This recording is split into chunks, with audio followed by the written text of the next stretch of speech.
Dua bangunan yaitu warung kopi dan bengkel mebel di Pulau Gadung, Jakarta Timur hangus terbakar. Api baru saja dipadamkan 2 jam kemudian.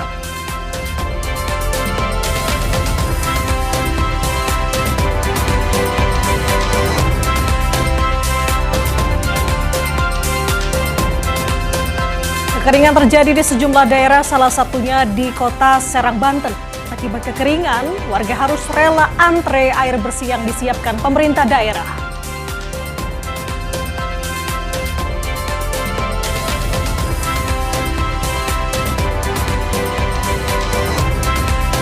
Militer Iran meluncurkan gelombang serangan ke-25 operasi Saigeh yang menargetkan fasilitas militer Amerika Serikat di Kuwait. Saling serang antara Amerika Serikat dan Iran terus berlanjut meski keduanya dalam perundingan damai. Apakah perang tidak akan mereda? Kita akan bahas dalam dialog di pagi hari ini.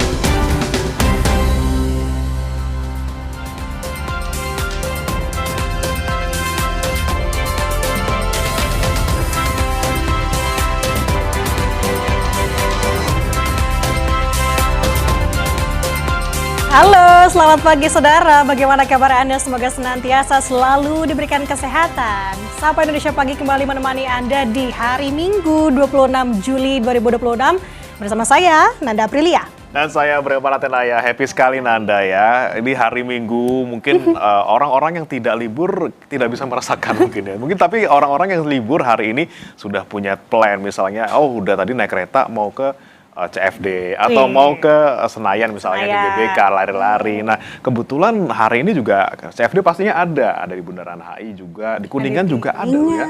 Iya, newbie nih di Rasuna Said nih, newbie di CFD di sana. Sebenarnya belum ngerasain sih, emang Bremano udah ngerasain CFD di situ? Belum pernah, karena ya ini saya hari Minggu kerja terus. Pertanyaan macam apa saya suka pada Bremano? Karena kita bekerja. Tapi saudara, ini menjadi informasi menarik nih, ya kan Bremana? Tadi kita sempat ngobrol sedikit kalau di beberapa lokasi CFD hari ini akan ada pembukaan kembali terkait dengan kartu gratis Transjakarta di 3 lokasi, salah satunya di Rasuna Said, kemudian Bundaran HI, dan satu lagi di mana tuh tadi di Jalan Pemuda, di Jakarta Timur. Nah ini menarik kartu Jakarta, bahasanya apa dia tadi? Kartu gratis Transjakarta ini ya. Biasa kita nggak pernah ke CFD jadi begini. Karena itu bisa dipergunakan untuk para kaum lansia, kemudian disabilitas, agar bisa naik transportasi umum khususnya Transjakarta, LRT, MRT itu secara gratis. Oke, tapi bukan hanya di CFD saja Nanda, ternyata bisa daftar lewat online juga dan nanti mekanismenya juga diatur di sana seperti itu. Nanti mungkin buat Anda pemirsa yang misalnya punya lansia ataupun misalnya ada saudara yang dengan disabilitas misalnya yang butuh memang untuk transportasi gratis, bisa ada hari ini datang ke Kuningan, jadi ke Bundaran HI, ke Jalan Pemuda untuk mendaftarkan kartu Transjakarta gratis tersebut. Nah sebelum kita nanti pantau bagaimana keseruan di Kuningan saudara, kita akan buka dulu dengan informasi pertama di pagi hari ini, di mana 2 bangunan yaitu warung kopi dan juga bengkel mebel di Pulau Gadung, Jakarta Timur hangus terbakar. Temen gue.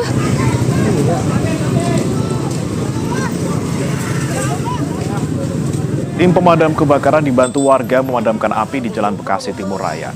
Banyaknya material yang mudah terbakar serta cairan kimia membuat kobaran api dengan cepat membesar dan menghanguskan warung kopi serta bengkel furniture. Api baru bisa dipadamkan 2 jam kemudian setelah 15 unit mobil pemadam dikerahkan. Tidak ada korban jiwa, kerugian diperkirakan mencapai ratusan juta rupiah.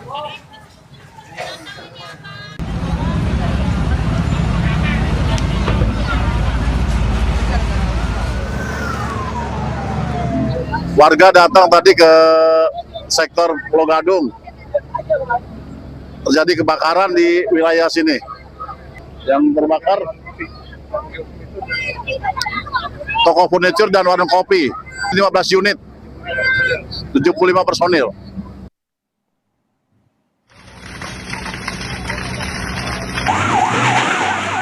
Di Di kota Payakumbuh, Sumatera Barat, 3 unit rumah dan 1 warung hangus terbakar. Banyaknya material yang mudah terbakar membuat api cepat membesar dan menyambar bangunan di sekitarnya. 6 armada pemadam kebakaran dikerahkan ke lokasi untuk menjinakkan api. Tidak ada korban jiwa, namun seorang warga mengalami luka bakar dan dibawa ke puskesmas. Polisi masih menyelidiki penyebab pasti kebakaran ini.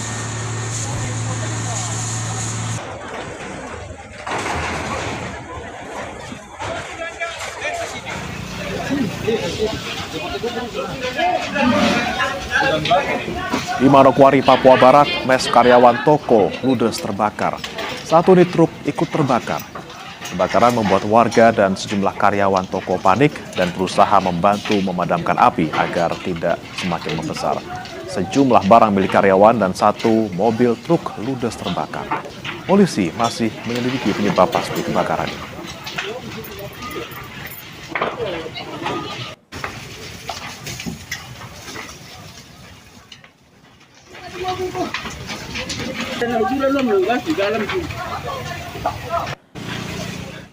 Bergeser ke Banten, Saudara, gudang tempat penyimpanan mesin produksi sendal di Kecamatan Priuk, Kota Tangerang terbakar. Sejumlah pekerja sempat panik dan juga khawatir api semakin membesar.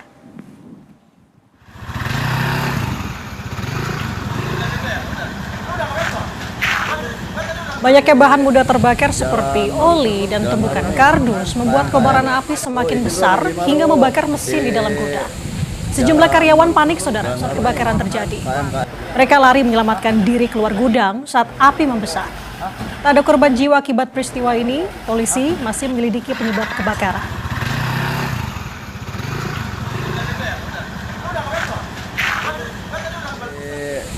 Jalan baru nih. Dipicu curah hujan tinggi, Sungai Batang di Kabupaten Agam, Sumatera Barat kembali meluap pada Sabtu petang. Luapan air menerjang rumah warga dan menggenangi badan jalan.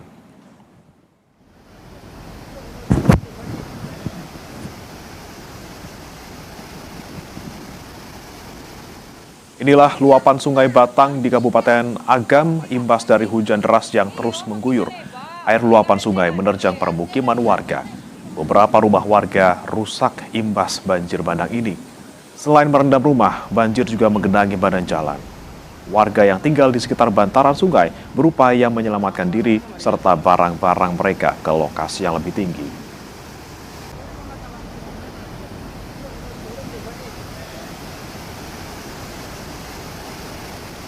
Di Kecamatan Malala dan Kecamatan Tanjung Raya telah terjadi banjir yang disebabkan oleh hujan lebat pada hari ini. Kami menyiagakan 2 orang personil untuk melakukan pengecekan ke lokasi seandainya bila dibutuhkan warga untuk melakukan evakuasi. Kita ke informasi lainnya, Saudara. Sebuah kapal dengan rute Banyuwangi, Pulau Kangean, Jawa Timur mengalami mati mesin dan tenggelam. 6 ABK yang sempat terombang-ambing di laut berhasil dievakuasi.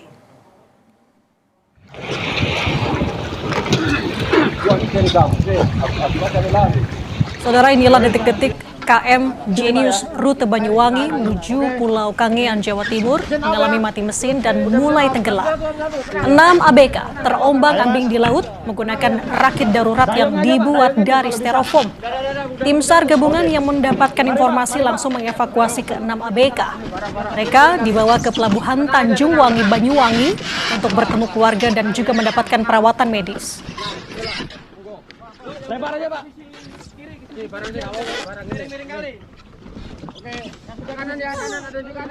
Kita selamatkan kondisi kapal tenggelam, terus kemudian 6 kru dapat kita selamatkan dalam kondisi selamat. Kita evakuasi di lokasi tidak jauh dari kapal tenggelam. 11 penumpang wisatawan asing dan 1 ABK kapal cepat yang sempat hilang kontak di perairan Teluk Tomini, Gorontalo ditemukan selamat. Tim SAR masih mencari 1 orang nakoda kapal yang hilang. Setelah dipastikan identitasnya, tim SAR gabungan langsung mengevakuasi korban.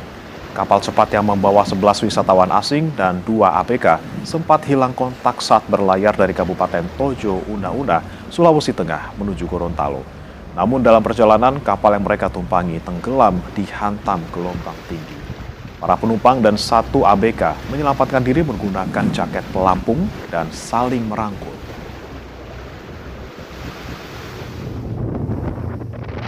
Alhamdulillah, semua korban ditemukan dengan selamat, tapi masih ada satu, yaitu nahkodanya masih hilang. Dan kami akan terus melaksanakan pencarian operasi SAR sesuai dengan SOP kami 7 hari.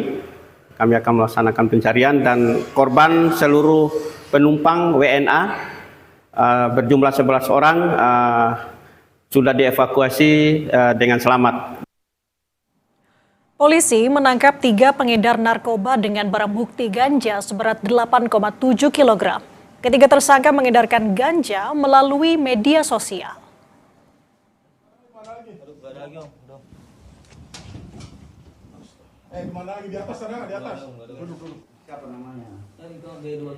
Saudara, inilah visual detik-detik saat polisi menangkap 3 pengedar ganja di rumah kontrakan di kawasan Pabuaran, Cibinong, Bogor, Jawa Barat.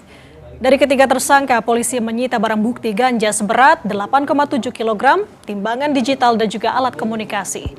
Dalam aksinya, ganja ini ditawarkan para tersangka melalui media sosial. Ganja kemudian didistribusikan melalui jasa pengiriman barang instan.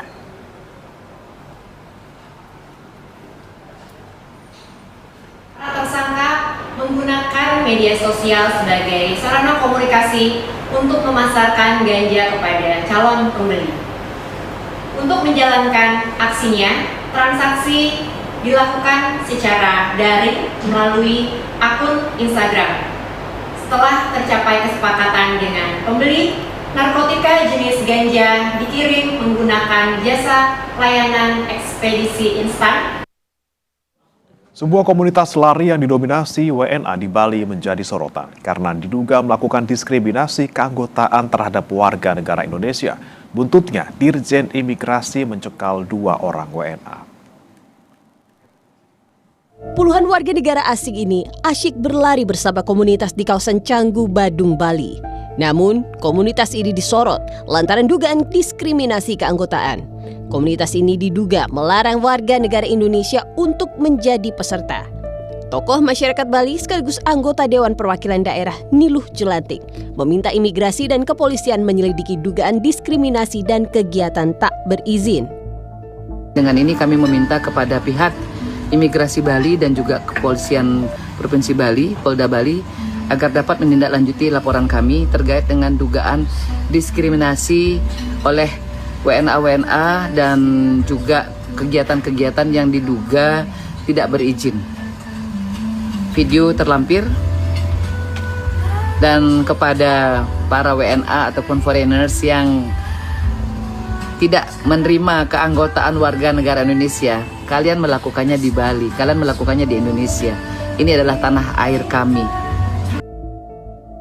Direktorat Jenderal Imigrasi telah mengidentifikasi 2 warga negara asal Belanda sebagai penyelenggara event lari di Bali. 1 WNA pemegang izin tinggal terbatas, sementara 1 WNA lain pemegang izin tinggal investor. Namun, usai viral di media sosial, keduanya diketahui meninggalkan Indonesia pada 23 Juli lalu. Imigrasi telah memasukkan keduanya dalam daftar cekal. Ternyata kita cek keberadaannya sudah berada di luar Indonesia pada tanggal 23 Juli yang lalu. Dan apa yang kami lakukan? Kami lakukan pertama kali adalah melakukan penangkalan. Sehingga oleh karena itu, orang asing tersebut, 2 WNA tersebut tidak bisa lagi masuk ke Indonesia. Pesan kami jelas bahwa kami melihat bahwa event tersebut dengan mengenyampingkan warga negara Indonesia yang tidak bisa ikut adalah bentuk adanya negara dalam negara. Komunitas yang menyelenggarakan acara Lari Entourage kemudian meminta maaf lewat akun Instagramnya. Mereka menyebut ada kesalahan teknis dalam sistem pendaftaran. Tim Liputan, Kompas TV. Usai jeda, saudara, kekeringan terjadi di sejumlah daerah, salah satunya terjadi di kota Serang, Banten. Akibat kekeringan, warga harus rela antre air bersih yang disiapkan oleh pemerintah daerah. Informasinya usai jeda, saudara.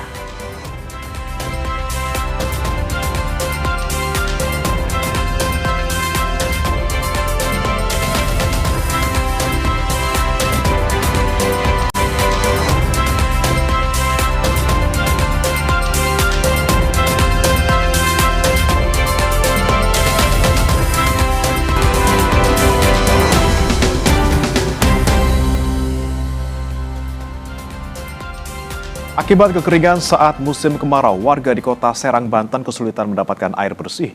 Warga harus mengantri untuk mendapatkan air bersih dari pemerintah daerah.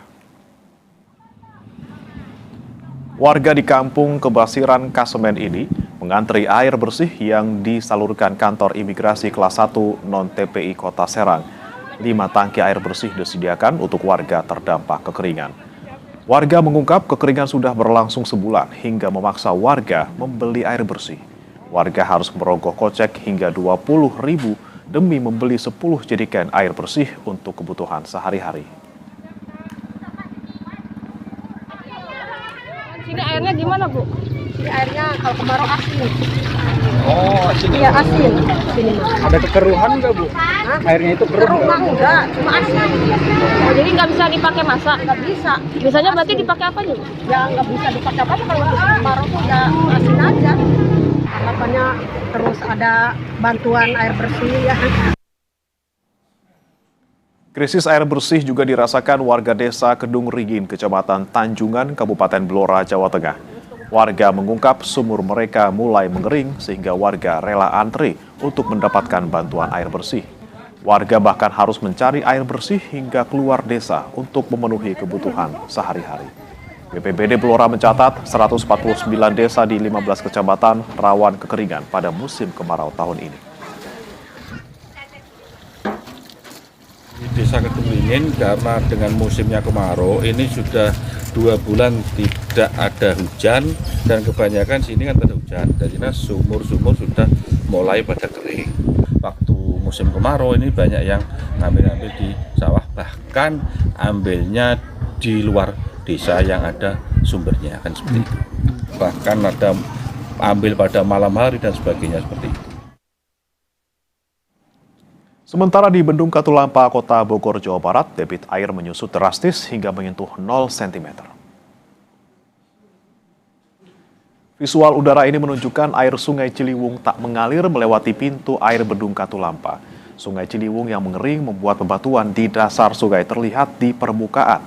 Petugas Bendung Katulampa mengungkap debit air menyusut drastis ini sudah terjadi sejak 1 pekan terakhir. Ini kontras dengan kondisi Bendung Katulampa pada Januari lalu, di mana ketinggian air mencapai 110 cm.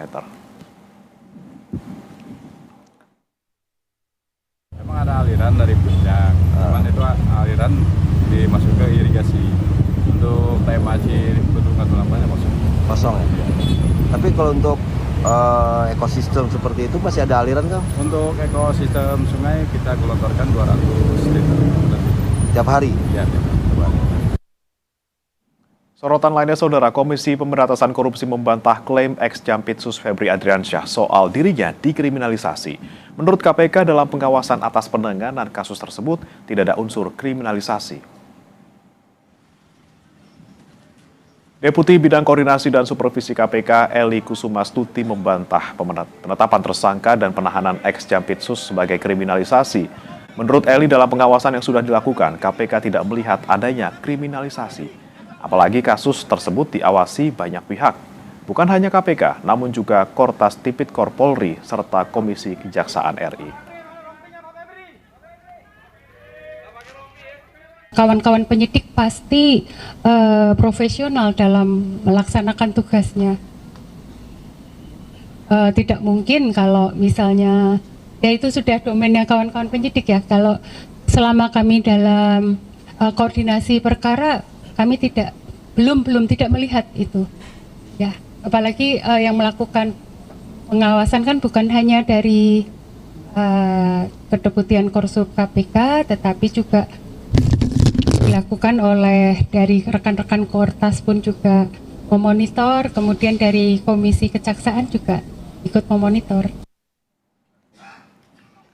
Usai menjalani pemeriksaan secara intensif, Febri Adriansyah keluar dari ruang pemeriksaan tanpa diborgol dan tidak mengenakan rompi tahanan. Sebelum ditahan, ex-Jampitsus ini bilang dirinya merasa dikriminalisasi. Meski demikian, ex-Jampitsus menyatakan siap menghadapi proses hukum. Alat bukti yang diajukan masih perlu didalami atau dikonfirmasi.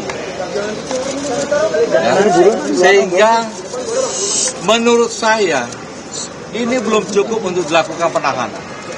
Di Gedung Bundar tidak pernah seperti ini. Semua alat bukti harus dikonfirmasi dan diperdalam dulu. Dan berkali-kali dilakukan expose, baru kita yakin bahwa ini tidak zolim, sehingga kita tetapkan tersangka, dan barulah kita melakukan penahanan. Tetapi ini sudah menjadi keputusan pimpinan, saya siap menghadapinya, ya, dan saya merasa memang ini kriminalisasi.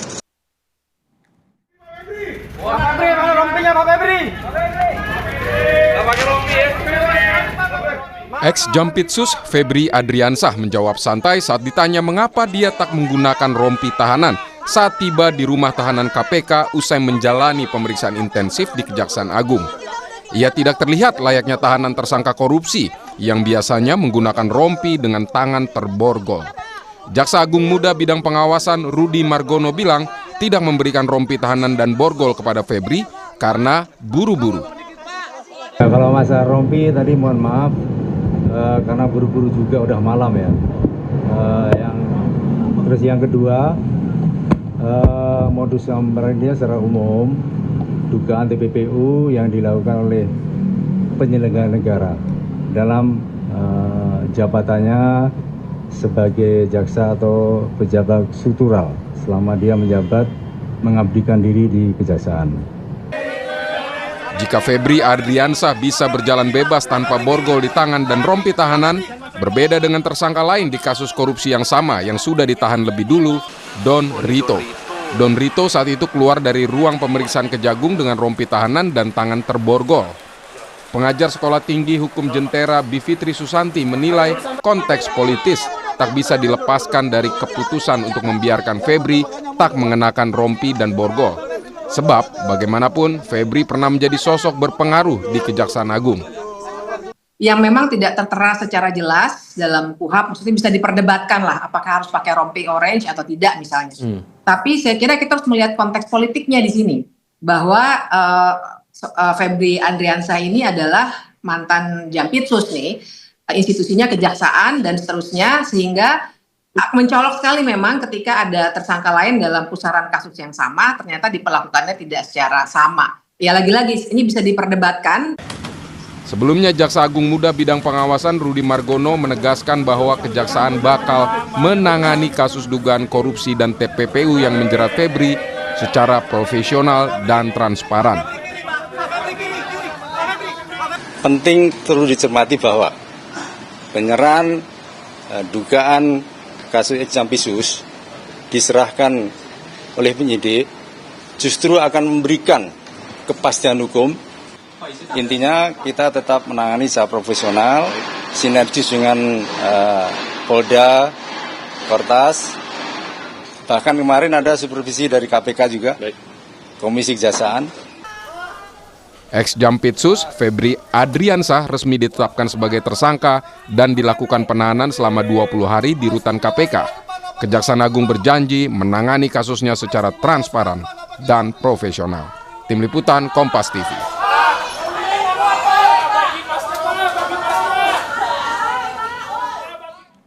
Militer Iran meluncurkan gelombang serangan ke-25 operasi Saigeh yang menargetkan fasilitas militer Amerika Serikat di Kuwait. Saling serang antara Amerika Serikat dan Iran terus berlanjut meski keduanya dalam perundingan damai. Presiden Amerika Serikat Donald Trump juga meminta Rusia dan Tiongkok tidak membantu Iran. Apakah perang tidak akan mereda? Kita akan bahas dalam dialog usai jeda berikut ini.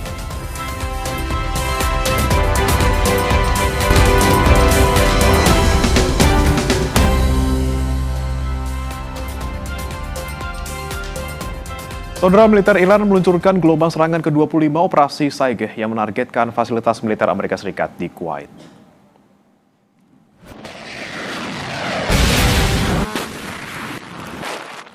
Operasi ini dilakukan dengan meluncurkan drone kamikaze yang menargetkan pangkalan militer Amerika Serikat di Kuwait. Titik yang disasar yakni Camp Al-Adairi yang merupakan gudang peralatan militer Amerika Serikat, serta Camp Doha dan Arif Jan dengan target tentara Amerika Serikat.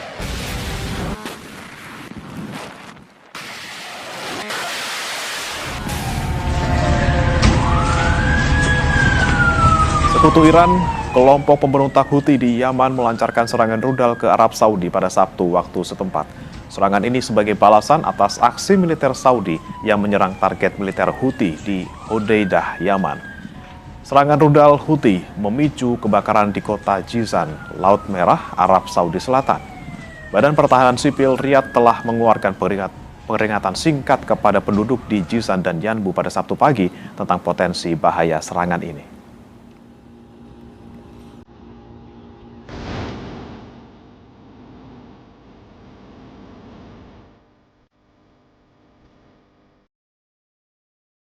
Dinamika konflik antara Amerika Serikat dan Iran semakin memanas di tengah upaya diplomasi yang terus diuji. Presiden Amerika Serikat Donald Trump menyatakan Amerika Serikat masih membuka pintu negosiasi dengan Iran. Tapi, di satu sisi nyatanya, Amerika Serikat tetap menempatkan militernya dalam status siap siaga untuk menghadapi Iran. Trump bahkan mewanti-wanti Tiongkok dan Rusia agar tidak terlibat dalam konfrontasi dengan mempersenjatai Iran. Well, I don't know that they're enabling. I mean, I will tell you that President Xi said he will not partake, and President Putin said the same thing. I think, I trust them. They've had a long-term relationship. There could be some things they do, but thus far, at least, it has not been major. I don't think they'd want to have me disappointed. Sementara itu, menanggapi ancaman Trump, pemerintah Iran menegaskan tidak lagi membutuhkan kehadiran pihak ketiga sebagai mediator. Menteri Luar Negeri Iran Abbas Araghchi menekankan akar persoalan justru berasal dari kebijakan agresif Amerika Serikat. Menurut Araghchi, ketegangan hanya bisa reda jika Amerika Serikat mengubah sikap. که اهداف ما محقق نشه، خواسته های مردم ایران، خواسته های به حق مردم ایران محقق نشه، طبیعی هست که ما به حرکت خودمون ادامه میدیم.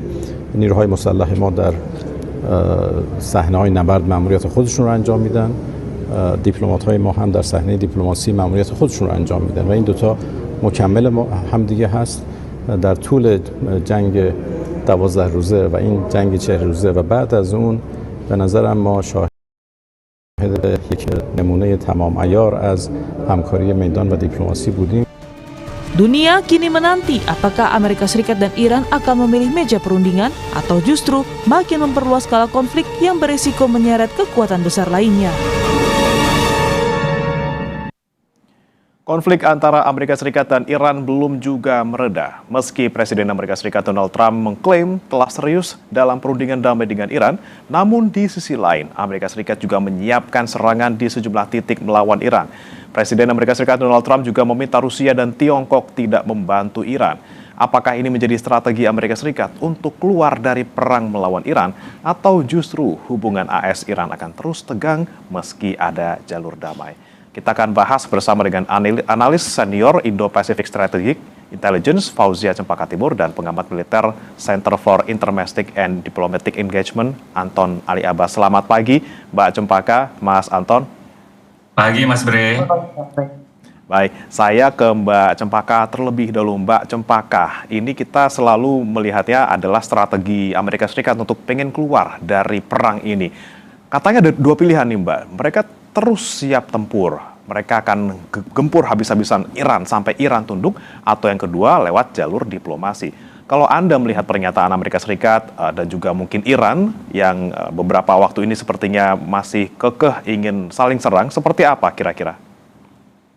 Saya lihat memang saat ini sudah beberapa hari dan hampir 2 hari mungkin ya, sudah tidak ada serangan dari Amerika Serikat ke Iran. Namun yang saya lihat justru strategi eskalasi horizontal yang dilakukan oleh Iran selama ini terhadap negara Teluk mulai justru menunjukkan eskalasi di level regional, Mas Bri. Yang artinya adalah saat ini kita lihat bagaimana pola serangan yang terjadi bukan lagi hanya dari Amerika Serikat atau serangan Iran terhadap military base Amerika Serikat. Karena 4 hari lalu misalnya serangan yang dilakukan Iran menyasar ke Bahrain adalah pada Amazon, perusahaan Amazon dan data centernya yang dimiliki oleh Amazon di Bahrain, dan mengakibatkan balasan serangan pertama dari Bahrain dan juga Kuwait ke Iran begitu. Dan ini kita menunjukkan bagaimana berbedanya periode fase 2 ini dengan fase 1 di bulan Februari ke Juni lalu, di mana negara-negara Teluk ini tidak melakukan serangan balasan, hanya menangkis serangan yang diberikan pada dari Iran ke negara-negara Teluk. Namun kita lihat sudah mulai ada eskalasi. Di sisi lain juga kita lihat ada pola yang disebut dengan double blokade yang sebelumnya antara Amerika Serikat dan Iran. Namun kebuntuan blokade ini tidak hanya terjadi di Hormuz saja, tapi juga di Houthi, yang dilakukan di Bab el-Mandeb oleh Houthi di Laut Merah. Dan dalam konteks ini tentu sangat berbahaya karena yang diblok oleh Houthi bukanlah kapal dari global, tapi hanya dari Saudi Arabia, dan juga sudah melakukan eskalasi-eskalasi yang sifatnya militer antara pihak Houthi dan juga Saudi Arabia. Jadi saya rasa memang statement yang disampaikan oleh Trump terkait dengan gencatan senjata sudah tidak ada lagi, dan eskalasi yang terjadi secara militer ini sudah tidak hanya melibatkan Amerika Serikat dan Iran, Mas Bre, tapi juga sudah melibatkan negara-negara yang sifatnya horizontal, dan juga bahkan saya bisa bilang bahwa eskalasi yang lebih besar di tataran regional ini sudah mulai terjadi dan sudah mulai dilakukan, sehingga negara-negara yang sebelumnya tidak terlibat secara militer secara langsung sekarang justru melakukan eskalasi tanpa diminta oleh Amerika Serikat, Mas Ri. Oke, sudah meluas ke tingkat regional gitu yang sebelumnya tidak ada, sekarang mulai muncul seperti itu. Saya ke Mas Anton. Mas Anton, selain konflik horizontal yang terjadi di regional, tentunya ada juga ancaman yang diberikan oleh Amerika Serikat, Donald Trump, yang akan membuat operasi skala besar bahkan melebihi Epic Fury. Menurut Anda bakal terjadi nggak? Nah, ini memang menarik, Mas Bre. Jadi kalau di satu sisi memang Trump masih tetap menggunakan pola yang lama, bagaimana dia melakukan ancaman, lalu juga melakukan serangan militer, tapi di sisi lain jalur diplomatik tetap dibuka. Kita juga harus perhatikan misalnya 2 hari lalu Perdana Menteri Irak Zaidi itu datang ke Teheran, dan harus dilihat juga itu Zaidi sebelumnya datang dari Washington, gitu. Itu jadi dianggap ada banyak informasi bahwa Zaidi menyampaikan pesan dari Washington yang itu disebutkan Teheran menolak proposal itu. Tapi di sisi lain 4 hari lalu misalnya Menteri Dalam Negeri Iran itu mengunjungi Islamabad. Lalu juga kemarin misalnya Arakci juga bertemu dengan elit dari Pakistan gitu. Jadi ini memang di sisi lain backdoor diplomasi ini berjalan, Mas Bre. Jadi memang di satu sisi kita melihat bagaimana dua pihak ini saling melemparkan ancaman, lalu juga saling menyerang gitu ya, menggunakan kekuatan militer, tapi di sisi lain backdoor diplomasi itu tetap dijalankan. Karena itu menunjukkan apa? Itu menunjukkan bahwa masing-masing tetap juga punya kepentingan untuk mewujudkan kembali gencatan senjata minimal ya. Jadi gencatan senjata. Walaupun yang kita harus perhatikan kali ini adalah tadi seperti yang disampaikan oleh Mbak Fauzia, kalau misalnya cerita tentang perang Iran sama Amerika Serikat, memang sejauh ini dalam 2 hari terakhir itu tidak saling serang. Tapi memang ada front line yang namanya Bab el-Mandeb antara Houthi dengan Saudi Arabia. Ini yang memang memanas gitu, dan di sisi lain ini yang juga bisa berkontribusi untuk meningkatkan kompleksitas dari perang Iran dan Amerika Serikat, Mas Bre. Tapi kalau kita lihat kontroversi yang dimunculkan oleh Amerika Serikat seperti itu, Mas Anton, apalagi dia bilang bahwa jangan ikut campurlah Rusia sama Tiongkok dalam perang ini. Ini artinya Amerika Serikat lagi takut atau seperti apa? Atau jangan sampai Iran dapat bantuan seperti itu? Iya, Amerika tentu saja mencermati bagaimana ada pergeseran pola serangan yang dilakukan oleh Iran di dalam fase pasca dari penandatangan MOU kemarin gitu. Jadi kalau misalnya serangan kali ini modelnya adalah satu, serangannya dilakukan secara serentak ke sejumlah titik, itu satu. Yang kedua adalah serangannya dilakukan kombinasi dengan menggunakan drone dan misil. Itu 2. Ketiga, tingkat presisinya itu semakin baik gitu. Dan keempat, daya jangkau dari misalnya itu terus bertambah, dan ini yang ditunjukkan adalah bagaimana misalnya Yordan itu diserang. Yordan itu sekitar jaraknya ada 1000 km gitu. Jadi ini yang kemudian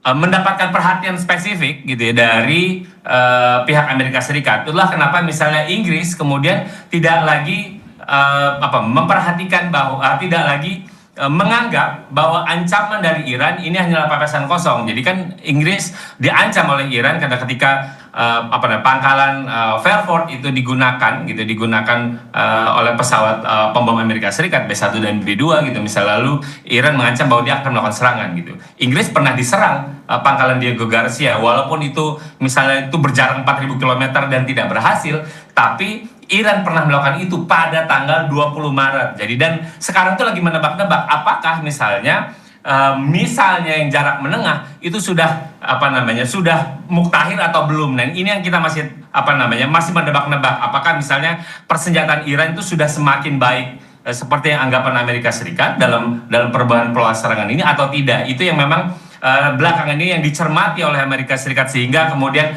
Trump beberapa kali itu menebarkan ancaman dan juga mengingatkan agar Cina dan juga Rusia itu tidak ikut campur, Mas Bre. Oke, baik. Saya kembali ke Mbak Cempaka. Mbak Cempaka, jika kita lihat backdoor diplomasi tetap terjadi walaupun ada serangan-serangan seperti itu. Ancaman tetap dilancarkan tapi di belakang juga masih berunding.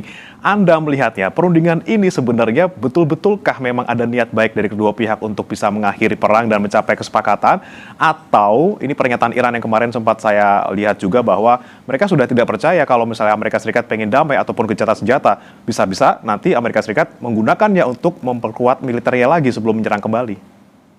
Tentu pola yang berulang tentang negosiasi dan juga serangan ini sudah terjadi tidak hanya pada periode Februari ini, Mas Budi, tapi juga periode-periode sebelumnya, bahkan di periode JCPOA yang mengambil waktu lebih lama. Diskusi negosiasi ini terjadi bahkan lebih dari 5 tahun begitu ya, hampir 6 tahun, dan juga pada akhirnya terjadi serangan pula gitu, dan Amerika Serikat pun akhirnya withdraw dari JCPOA. Dan ini sebenarnya pola yang sudah berulang, terutama juga tahun lalu di 2025 juga sempat terjadi negosiasi dan pada akhirnya juga terjadi perang 12 hari gitu antara Israel dan Iran, dan pun mengantar kita pada Februari lalu. Nah, dalam pola-pola ini tentu kita melihat sebenarnya kedua belah pihak ini mempertahankan atau bahkan ingin meningkatkan konsesi yang dimiliki, begitu Mas. Jadi selama konsesi ini belum terwujud, tentu masih akan terus terjadi serangan dan di belakang layar masih akan juga terjadi negosiasi. Karena kalau kita lihat, meskipun tadi disampaikan oleh Mas Anton terkait dengan pola-pola negosiasi, di sisi lain juga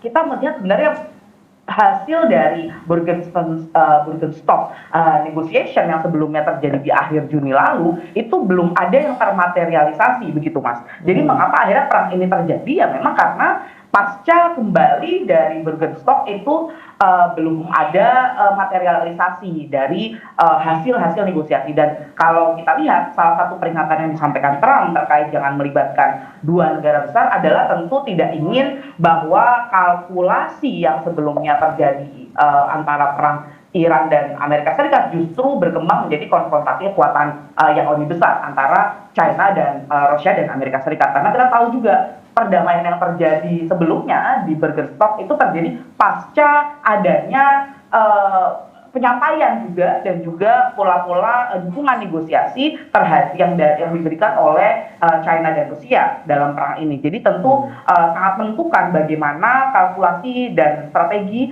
yang akan disampaikan oleh China dan Rusia terhadap hasil akhir dari fase 2 ini, Mas Rik.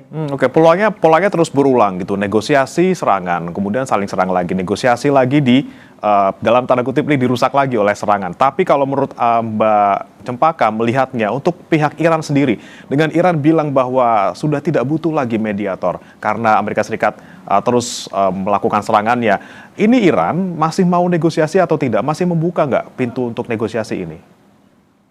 Statement yang mungkin kita bisa ambil dari salah satu speaker dari Kementerian Luar Negeri Iran menyatakan bahwa sebenarnya Iran selama ini bukanlah pihak yang tidak ingin bernegosiasi gitu. Namun negosiasi yang dimaksud Iran adalah tentu juga sudah lelah selama ini juga dalam tanda kutip dikhianati begitu ya oleh Amerika Serikat, karena ketika negosiasi diserang. Nah, tentu ini akan membuat Iran justru mempertahankan posisinya dan justru meningkatkan kekuatannya juga, dan tidak hanya mempercayai statement-statement negosiasi yang disampaikan. Satu statement yang cukup menarik dari Arabci ketika diinterview oleh salah satu media internasional adalah bahwa berbeda ketika Iran bersiap-siap bernegosiasi, duduk di meja negosiasi, namun di saat yang sama mereka juga siap untuk dibom negaranya. Jadi ini adalah statement yang sangat kuat menurut saya yang menunjukkan bagaimana arm atau persenjataan dan kekuatan militer gitu ya, ini sudah dipersiapkan juga oleh Iran ketika dia bernegosiasi, Mas Bri. Oke, baik. Saya ke Mas Anton kembali. Mas Anton, jika kita melihat untuk Amerika Serikat dan juga Iran ini, tadi sempat ada ancaman yang dikeluarkan soal bakal lebih besar daripada Epic Fury gitu. Apakah kemungkinan bakal terjadi dan apakah misalnya Amerika Serikat membuka opsi untuk bisa menyerang lewat darat? Kalau misalnya sejauh ini kalau penerbangan lewat darat belum terlihat. Tapi kalau misalnya lewat udara udah jelas karena bagaimana misalnya sudah terjadi peningkatan sorti untuk pesawat ya. Pesawat tanker untuk dalam konteks air fueling gitu. Itu yang masuk ke misalnya ke Israel gitu. Jadi kalau untuk potensi adanya serangan yang dari jarak jauh maupun juga dari udara itu tetap terbuka gitu. Ini dilihat dari bagaimana ada kesiapan dari armada udara itu satu. Kalau misal dari armada darat sih sejauh ini belum, karena dugaannya adalah bagaimana kemudian misalnya Amerika Serikat mempersenjatai Kurdi di bagian Irak untuk melakukan pemberontakan misalnya. Jadi dia menggunakan proksi gitu. Itu yang sejauh ini bisa dilihat. Tapi juga harus dilihat Mas Bre tadi kalau misalnya terkait dari pertanyaan Mas Bre kepada Mbak Fauzia, ketika Iran memang selalu menyatakan demikian, tapi kita harus melihat bagaimana gesturnya Iran ini kan juga secara aktif gitu ya, secara aktif kayak tadi mendatangi Islamabad, Menteri Dalam Negerinya, lalu juga Arakci juga bertemu. Itu artinya apa? Memang para pihak yang bertikai itu sama-sama juga gencar melakukan backdoor diplomasi. Bagaimana mereka mencoba membuka semua potensi agar apa? Agar minimal terjadinya gencatan senjata, gitu ya. Jadi gencatan senjata. Jadi mereka ada rehat dulu sejenak. Jadi mungkin tidak bicara bahwa nanti akan bisa dilanjutkan atau tidak dilanjutkan, gitu. Tapi minimal ada jeda, ada pause dari serangan ini. Ini yang saya lihat bahwa para pihak menggunakan mediator untuk saling bertukar pandangan. Walaupun sejauh ini misalnya masih terlihat belum punya indikasi bahwa ini akan bergerak menuju yang lebih baik, Mas Bre. Oke, baik. Nah, ini saya mau tanyakan juga ke Mbak Cempaka. Mbak Cempaka, jika kemudian opsi yang dipilih Amerika Serikat saat ini selain bernegosiasi di belakang, kita tidak tahu seperti apa berjalannya, tapi juga ada serangan-serangan. Walaupun Jumat Sabtu ini, kalau menurut Mbak Cempaka tadi tidak ada gitu ya, kita belum melihat adanya serangan. Anda melihatnya, cara-cara yang digunakan Amerika Serikat ini untuk terus menekan Iran dengan nyerang terus, intinya sampai Iran dalam tanda kutip tunduk. Apakah Iran memang akan tunduk atau tidak akan terus melawan sampai mereka bisa mencapai ataupun tidak kalah lah dengan Amerika Serikat? Tentu kalau kita lihat, kita harus memandang kembali pada diskusi taktik yang digunakan oleh Iran, yaitu taktik perang asimetris, yang artinya memang tujuannya itu untuk bertahan, Mas Bri. Jadi untuk bertahan dan untuk tetap stabil dalam konteks atau bahkan pada kesempatan-kesempatan tertentu tadi disampaikan juga oleh Mas Anton, misalnya penambahan jangkauan dari rudal dan lain-lain. Ini sebenarnya bagian ketika tentu saat menarik nafas tadi dia juga masih ingin juga melakukan serangan balasan begitu. Jadi dalam konteks ini tentu kemenangan bagi Iran adalah ketika dia bisa mempertahankan stabilitas begitu ya, dan juga bahkan ketahanan masyarakat dan juga kondisinya di saat tekanan ini semakin tinggi, Mas, tekanan militer dan juga jangan lupa tekanan ekonomi, karena dalam konteks Selat Hormuz yang membutuhkan Selat Hormuz bukan hanya global saja, tapi justru Iran sendiri juga sangat membutuhkan Selat Hormuz begitu ya. Jadi dalam konteks ini tentu ketika serangan yang bertubi-tubi tadi dilakukan, yang sifatnya kalau Amerika Serikat ini serangannya adalah sifatnya vertikal, yang artinya terus-menerus menambah intensitas serangan, sedangkan kalau yang kita lihat dari Iran sendiri, balasan yang terukur dari Iran tentu akan sifatnya sama, yaitu menambah aktor-aktor yang dilibatkan dalam perang ini, yang tentu saja saat ini sudah kita lihat berbedanya strategi aktor tersebut, Mas Bri.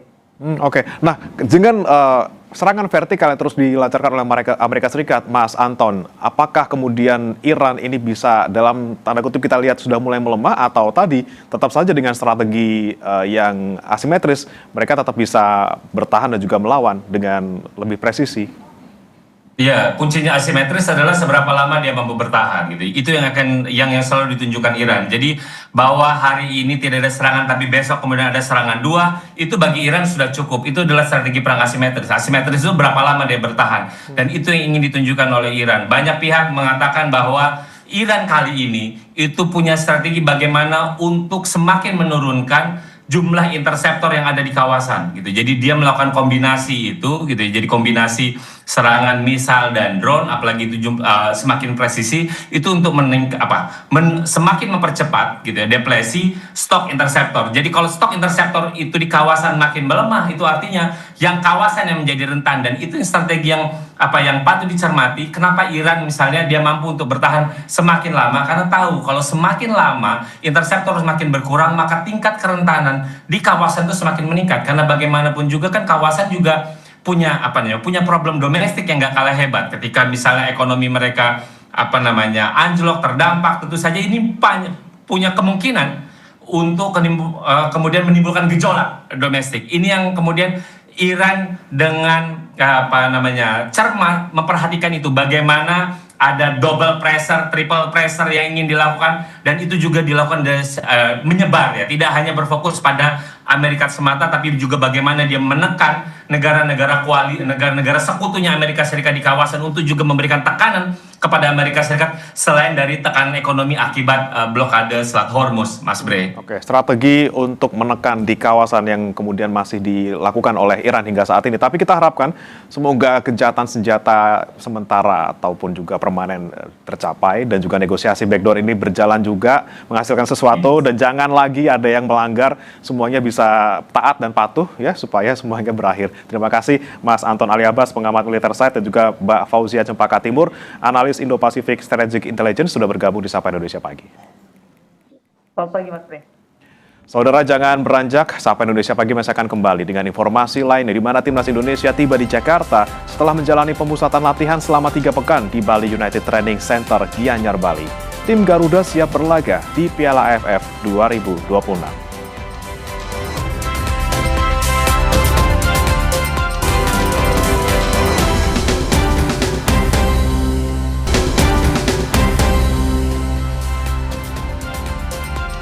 Nanda Aprilia kembali menemani Anda di Sapa Indonesia Pagi, Saudara. Mantan kuasa hukum Roy Suryo, Ahmad Kozinudin, menantang ex-kliennya dan Dr. Tifa untuk membuktikan hasil penelitian mereka mengenai ijazah Presiden ke-7 Joko Widodo.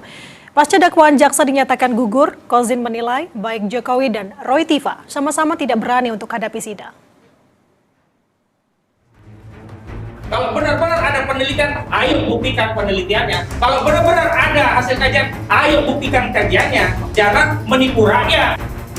Pak Rizal Fadilah, Rustam Afeini, dan Bu Kurnia, kami tetap membersamai Anda semua. Ya, Allahu Akbar. Mantan kuasa hukum Roy Suryo, Ahmad Kozinudin, mengkritik tajam kepada mantan kliennya maupun Jokowi. Ia menilai baik Jokowi dan Roy Tifa sama-sama tidak berani menghadapi pokok perkara, yakni pembuktian keaslian ijazah Jokowi di persidangan. Kozin pun menantang jaksa untuk membuat dakwaan baru jika kasus fitnah ijazah Jokowi sungguh-sungguh ingin dituntaskan.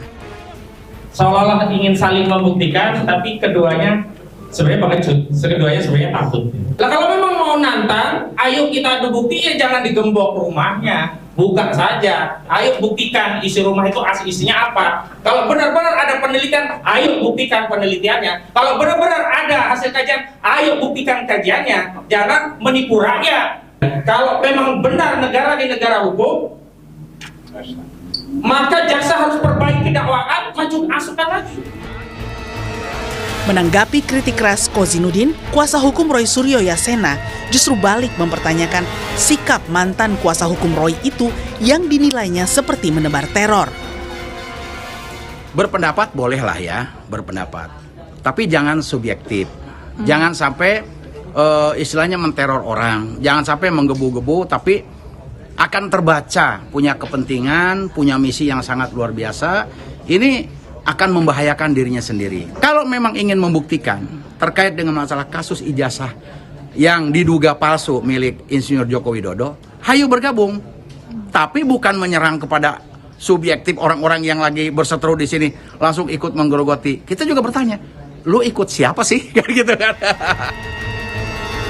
Sementara bagi kubu Jokowi, dikabulkannya eksepsi Dr. Tifa justru menunda niat mantan presiden itu untuk menuntaskan polemik yang terus menuding ijazahnya palsu. Kuasa hukum Jokowi pun berharap jaksa segera membuat dakwaan baru agar persidangan bisa dilanjutkan.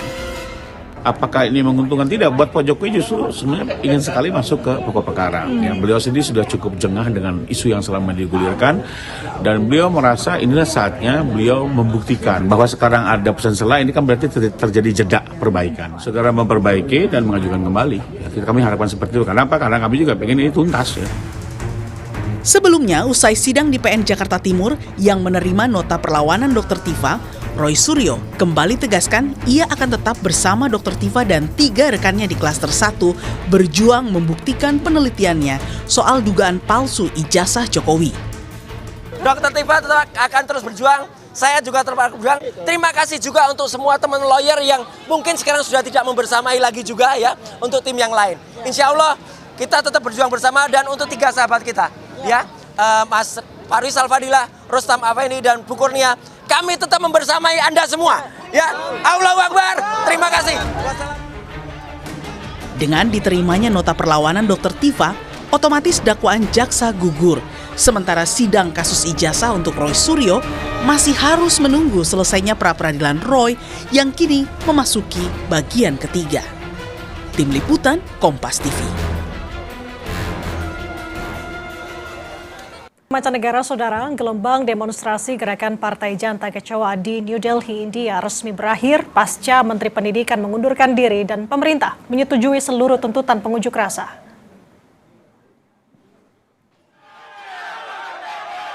Gerakan pengunjuk rasa yang menamakan diri mereka sebagai Gerakan Partai Janta Kecewa membubarkan aksi protes setelah berpekan-pekan berprotes.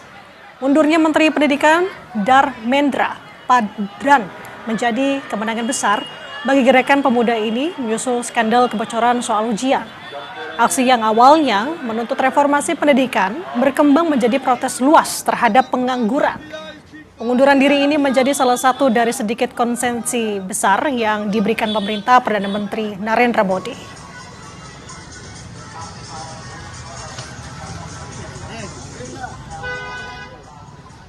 तमाम मांगी जो हमारी थी वो मान ली गई हैं, तो हम इमीडिएट इफेक्ट से प्रोटेस्टर्स से रिक्वेस्ट करते हैं कि आप विड्रॉ करें, पीसफुली अपने घर वापस जाएं, और आगे की जो भी हमारी रणनीति होगी या बातचीत होगी उससे हम आपको अवगत कराएंगे. Saudara, serangan Rusia kembali menghantam sejumlah wilayah di Ukraina. Sedikitnya 1 warga sipil terluka dan sejumlah bangunan rusak akibat rentetan serangan terbaru. Di kota Zaporizhia, seorang pria berusia 63 tahun terluka setelah serangan ini merusak pertokoan dan juga bangunan komersial, serta memicu kebakaran di area seluas sekitar 900 meter persegi. Sementara di wilayah Sumy, serangan Rusia semalam menyebabkan kebakaran besar, merusak infrastruktur sipil dan juga menewaskan 3 pegawai layanan pos negara. Presiden Ukraina, Volodymyr Zelensky, mengatakan hasil intelijen menunjukkan Rusia diduga tengah mempersiapkan serangan rudal berskala besar dalam waktu dekat.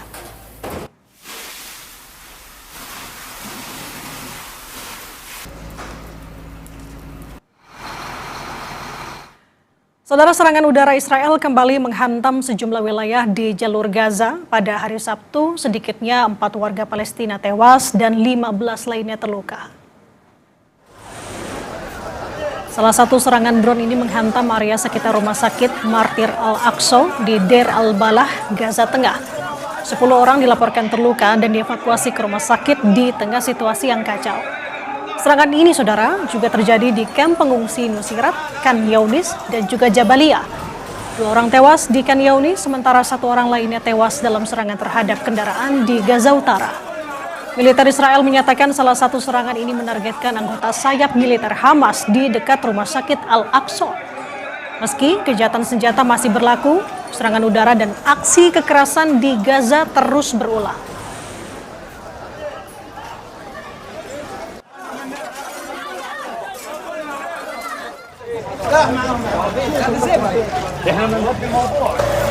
Puluhan pemukim Israel diduga menyerang desa Sura di barat daya Nablus, tepi barat.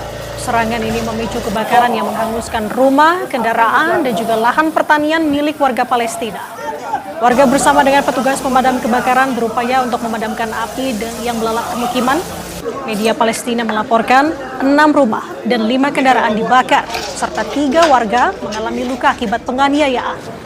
Seorang pria berusia 74 tahun juga dilaporkan terluka akibat pecahan peluru saat pasukan Israel diduga menembaki kendaraannya di dekat pintu masuk desa. Kekerasan ini terjadi setelah bentrokan maut di desa Tal yang menyebabkan 2 personel Israel dan juga 4 warga Palestina tewas, saudara. Hingga kini, militer Israel belum memberikan pernyataan resmi terkait insiden di desa Sura.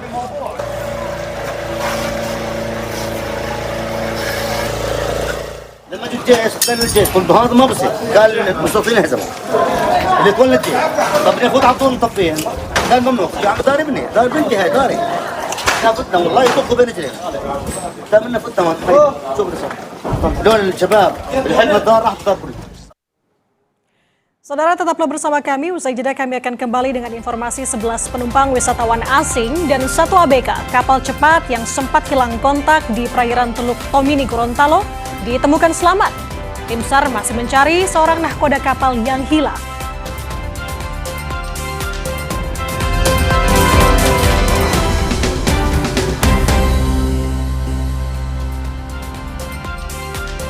Saudara, 11 penumpang wisatawan asing dan 1 ABK kapal cepat yang sempat hilang kontak di perairan Teluk Tomini, Gorontalo ditemukan selamat.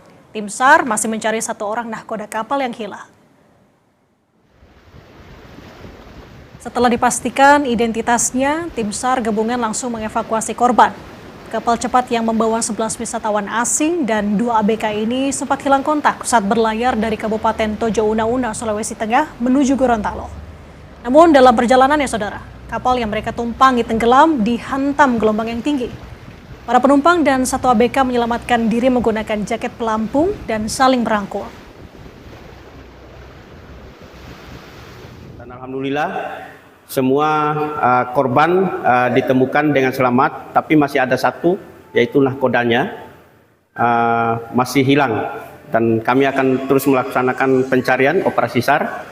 Sesuai dengan SOP kami 7 hari kami akan melaksanakan pencarian, dan korban seluruh penumpang WNA berjumlah 11 orang sudah dievakuasi dengan selamat. Kita bergeser ke Jawa Timur, saudara. Sebuah kapal dengan rute Banyuwangi Pulau Kangean mengalami mati mesin dan tenggelam. 6 ABK yang sempat terombang-ambing di laut berhasil dievakuasi. Visual ini memperlihatkan detik-detik KM Genius rute Banyuwangi menuju Pulau Kangean, Jawa Timur mengalami mati mesin dan mulai tenggelam. 6 ABK terombang-ambing di laut menggunakan rakit darurat yang dibuat dari styrofoam.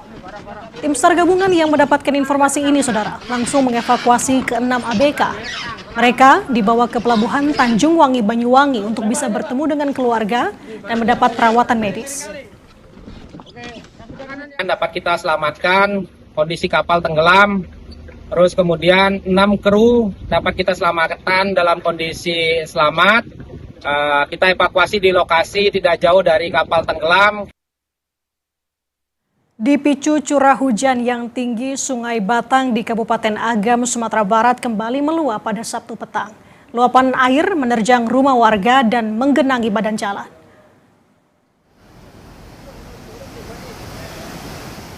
Saudara, inilah luapan Sungai Batang di Kabupaten Agam, imbas dari hujan deras yang terus mengguyur. Air luapan sungai ini menerjang permukiman warga. Beberapa rumah warga tampak rusak, imbas dari banjir bandang. Selain merendam rumah, banjir juga menggenangi badan jalan. Warga yang tinggal di sekitaran bantaran sungai berupaya untuk menyelamatkan diri serta barang-barang mereka ke lokasi yang lebih tinggi.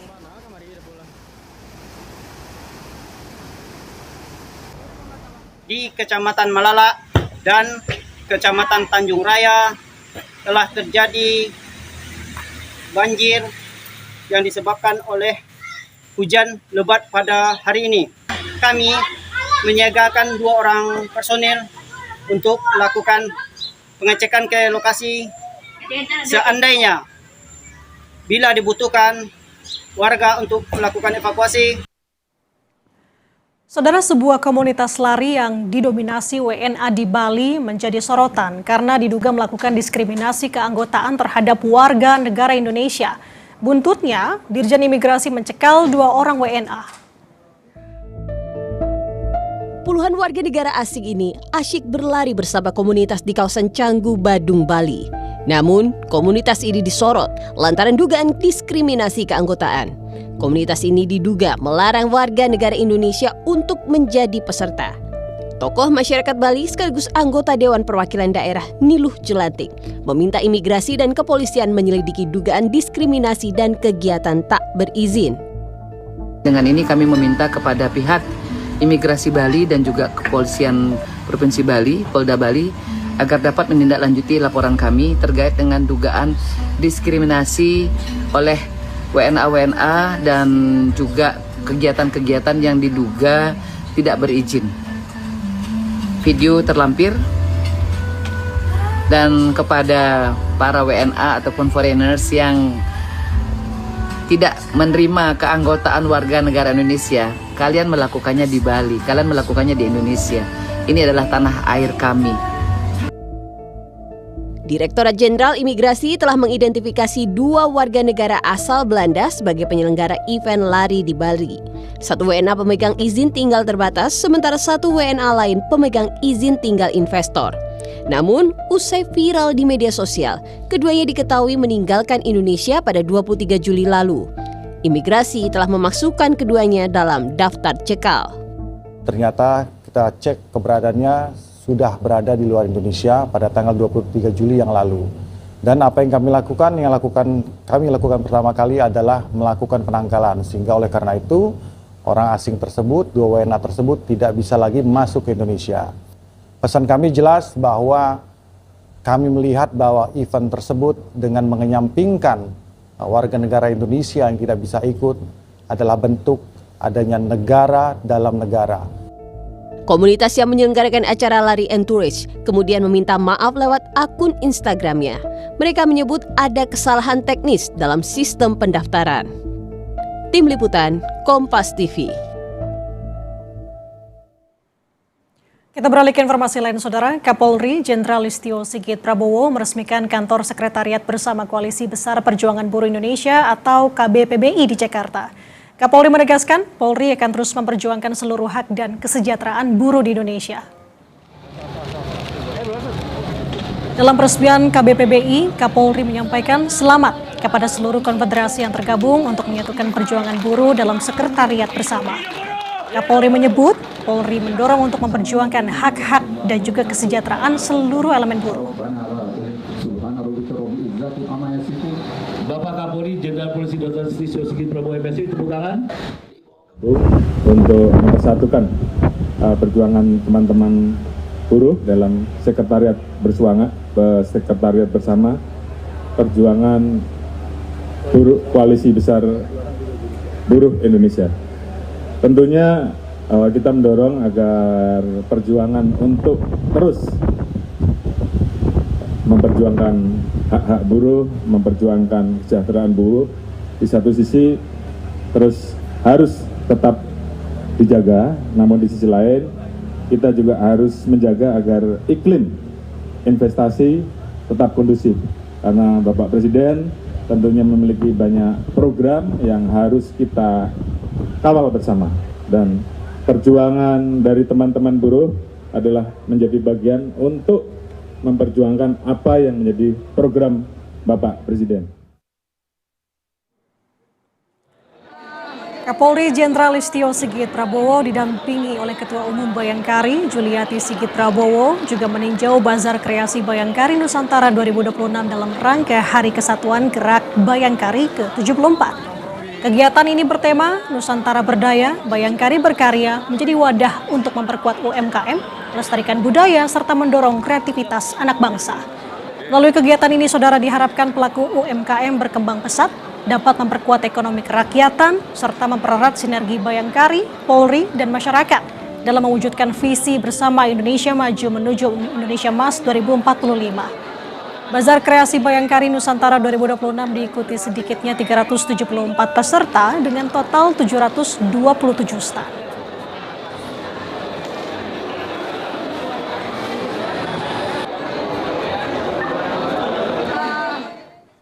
Kapolri Cup Shooting Championship 2026 tak sekedar menjadi ajang adu kemampuan menembak. Kejuaraan ini juga menjadi wadah memperkuat sinergitas antara Polri dengan berbagai elemen bangsa, sekaligus mendukung pembinaan atlet menuju kompetisi nasional hingga internasional.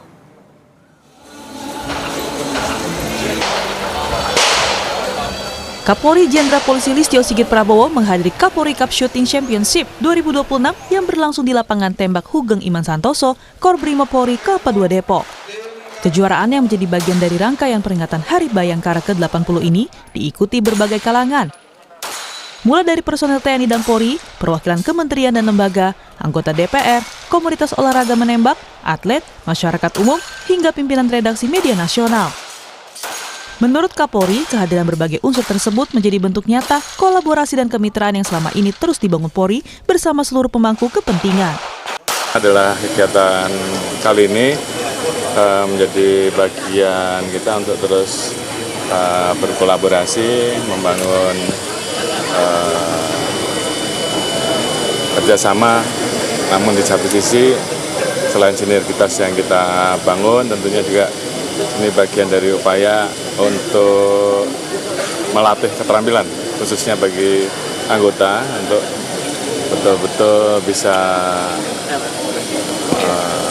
mempersiapkan diri karena memang memiliki tugas yang kadang-kala juga harus menggunakan senjata, jadi mereka harus memiliki keterampilan. Melalui penyelenggaraan Kapolri Cup Shooting Championship 2026, Polri berharap kejuaraan ini tidak hanya menjadi ajang kompetisi, tetapi juga menjadi wadah memperkuat sinergitas antar lembaga, komunitas olahraga, media, dan masyarakat.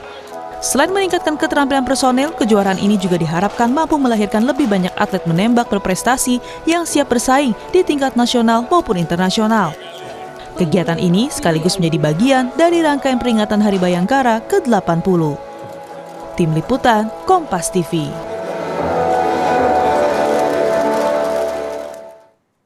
Informasi penting lainnya akan kami hadirkan untuk Anda, Saudara. Selengkapnya usai jeda.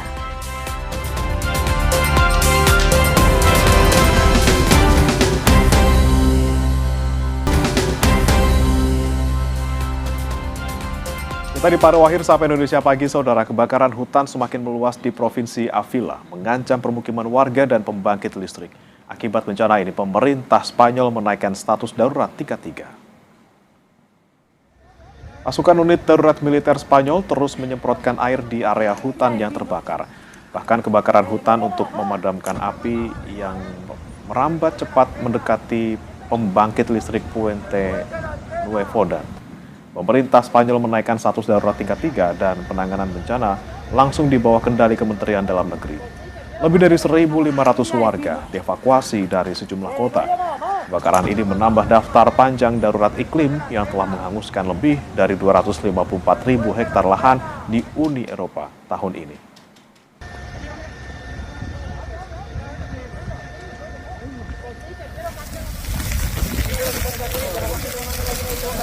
Gelombang panas ekstrim di Spanyol memicu petugas pemadam kota Teruel terus memadamkan kebakaran hutan. Kebakaran terbesar di dekat Ejulfe telah menghanguskan sekitar 2.500 hektar lahan hutan. Gelombang panas yang mencatat suhu di atas 42 derajat Celcius memperparah krisis kebakaran di Eropa Selatan yang telah menghanguskan lebih dari 254.000 hektar lahan di Uni Eropa tahun ini. Akibat kebakaran hutan di wilayah Aragon, kota Teruel, pemerintah Spanyol sudah menaikkan status tanggap darurat nasional tingkat 3.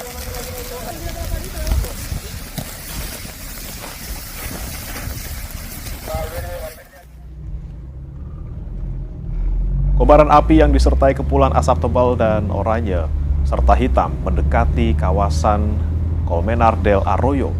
Otoritas Perlindungan Sipil Madrid Spanyol langsung mengirimkan peringatan darurat warga tidak melewati jalur ini dan segera mengevakuasi diri.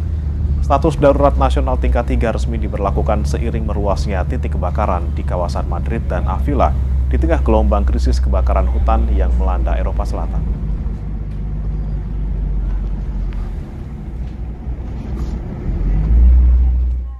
Saudara, informasi mancanegara tadi menutup perjumpaan kita di Sapa Indonesia Pagi di akhir pekan ini. Saya Nanda Aprilia. Dan saya Bremana Tenaya pamit undur diri. Selamat pagi, selamat berakhir pekan.